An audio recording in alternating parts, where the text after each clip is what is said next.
A man walks into a restaurant for a first date. Before he reaches the table, it's done. He has the exits, the loud corner, the couple not speaking. He found the doors before he found his chair. The woman watches him cross the room and thinks, confident. She's wrong. He isn't sure of anything. He's reading the room for danger, the way he has since before he can remember. And you know how I know? You did the exact same thing walking into the last room you were in. This is not a video about being perceptive. You are. And they will sell that back to you as a gift.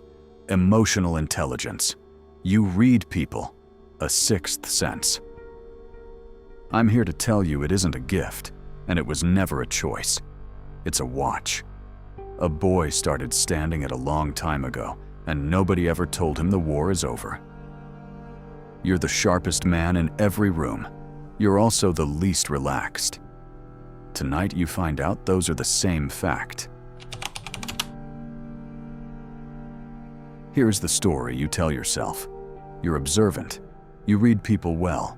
It's a gift. And the first part is true, which is exactly what makes the rest a lie. You do read people. The set of a jaw, a woman's hands, the half second too long before someone answers. You're right almost every time. But you don't read the room because you're interested in it. You read it because a boy decided, a long time ago, that the world doesn't announce its dangers. So you'd have to catch them first. You haven't stopped since. Not on a date. Not at dinner with friends. Not in a room full of people who love you. The watch doesn't take nights off. And here's the part you haven't let yourself feel. The woman across the table doesn't get a man. She gets a reading. The friends who call you a good listener are being watched, not heard. The people closest to you feel studied, and they can't tell you why. You think the watch protects what you love. It stands between you and every person you've ever wanted to let in. Here is the truth. You're not confident. You're on guard. And you've called it confidence for so long you can't feel the difference anymore. This isn't a gift. A gift is something you can set down. You can't set this down. You've tried. The moment you walk through a door, before you've decided anything, the watch is already standing. It isn't even a choice. It's an old order, given to a boy, in a house where the mood could turn without warning, where a man's silence wasn't a pause, it was a forecast. He learned to read the weather of a room because the weather could hurt him. So he became the guard, and the guard was good. He's still good.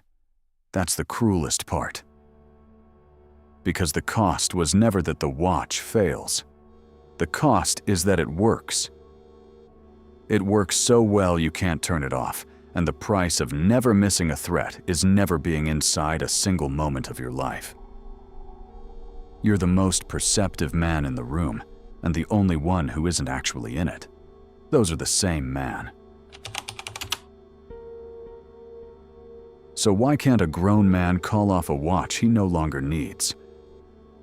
Carl Jung gave us the answer more than a century ago. Between 1904 and 1909, in a hospital in Zurich, he sat patients down, spoke a single word, and waited. Most words came back in half a second, but on certain words the patient would freeze, stumble, take too long. Something underneath the man was reacting on its own. Jung called it a complex, not a flaw, a splinter of the psyche that has broken off and started acting like a small person of its own will, its own fear, its own job. In his 1934 essay on the theory, Jung was exact about the danger. A complex, he said, can override the intentions of the conscious will. It does the thing you didn't decide to do, and you can't explain why. That is your watchman. He isn't you. He's a splinter of you that was handed one job and never relieved of it. When you walk into a room, you aren't choosing to read it. He is. He stands up before you do. And here's where he was born. Robert Bly, in Iron John in 1990, wrote about the boy who has to grow up too early. The boy who skips the green season of his life and goes straight to the watchtower. Somebody had to watch the house, so a child took a post that was meant for no child. The danger that put him there is decades gone. The house is sold. The man whose moods he learned to forecast is old now, or gone, or 3 cities away. Nobody told the watchman. He's still up there, in the cold, scanning a valley where no army is coming, because the boy who climbed that tower was never given the order to come down. You built this defense the way you built the others. Somewhere there's a man who put up a wall instead. Same boy, different post. You don't fire the watchman. He saved the boy. A man who tears out his own perception doesn't become free. He becomes blind in a world that is still, sometimes, dangerous. You don't blind him. You relieve him. You give the boy in the tower the order he's been waiting 40 years to hear. 3 movements. First, name the first room. Go back to the house where the watch began. Say it plainly. This is the room I learned to read, and this is the danger I was watching for. Then say the harder sentence. That room is closed. That danger is over. The watchman has never once been told the war ended. So tell him, out loud. He's been waiting for orders, and no one ever sent any. Second, catch the watch as it begins. There's a moment, 2 or 3 seconds after you step through any door, when the guard stands up. The eyes move. The reading starts. You've never noticed it because he's faster than you. Notice it now. Not to stop it, just to see it. The man who can watch his own watchman has already stepped half out of the tower. That half step is the whole beginning. Third, stand down. Pick one person you trust. 1. For 5 minutes, give yourself the thing you've never allowed. Don't read them. Don't track the shift in their voice. Don't map the exits. Just be in the room with the watch lowered. You'll feel naked. You won't die.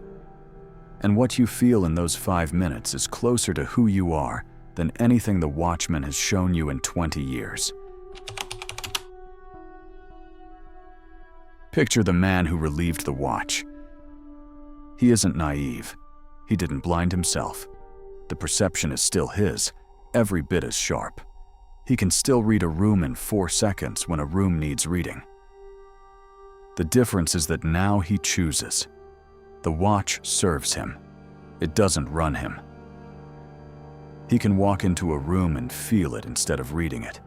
He can sit across from someone and be there, only there, with no part of him still up in the tower. The guard came down. The boy who climbed up at 9, who stood in the cold for 30 years against a war that ended before he understood it, has finally been relieved of his post.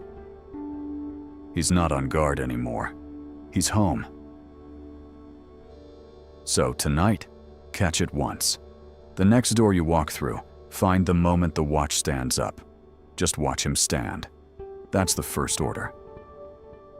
This work is quiet, and it asks for no audience. If that's the work you're doing, subscribe and stay close. The war is over. You're allowed to come down. I'll see you in the next one.